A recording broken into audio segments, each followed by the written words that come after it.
Good morning, afternoon, evening, and maybe even good night, depending on where you're tuning in. Welcome back to another episode of the Conceptual podcast.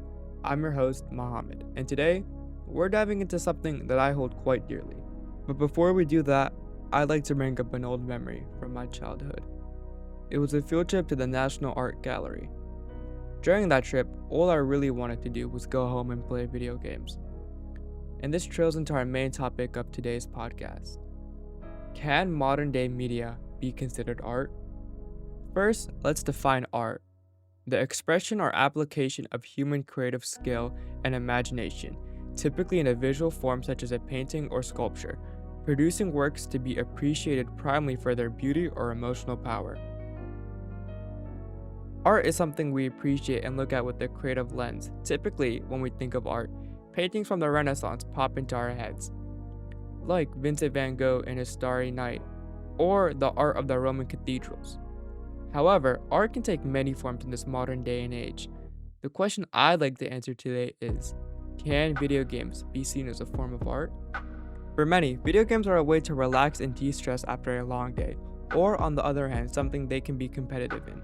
Games are a phenomenon inspired by creativity and imagination, but I want to focus on one certain game, Minecraft. Minecraft is an open-world sandbox where players explore a generated world, gather resources, craft items, and build structures.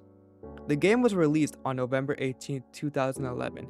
Many games at the time had a set storyline the player was meant to follow. However, Minecraft gives you no set objective.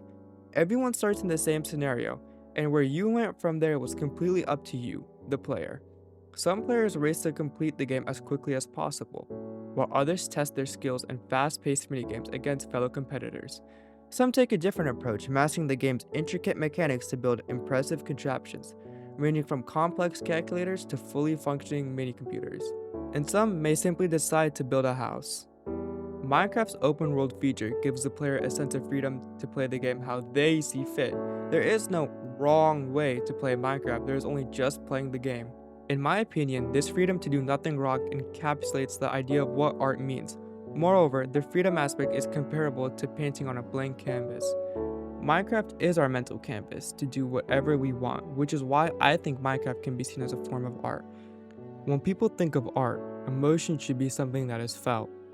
Positive or negative, an emotion should be invoked for it to be considered art. Nostalgia. A sentimental longing or wistful affection for the past, typically for a period or place with happy personal associations. Minecraft invokes a deep sense of nostalgia for many, from its soothing melodic soundtrack to the familiar voices of YouTubers we grew up watching. The game is more than just pixels and blocks. It's a time capsule of our childhood memories, whether it was staying up late finishing that one build, surviving our first night, or laughing with friends on a multiplayer server. The experiences we had in Minecraft are etched into our hearts. A sense of nostalgia will always be associated with the game. For some, Minecraft is just a fun game we used to or still occasionally play. But for others, it's something more. It's a canvas for creativity, a platform where ideas come to life block by block, and in many ways, it stands as one of the greatest pieces of digital art ever made.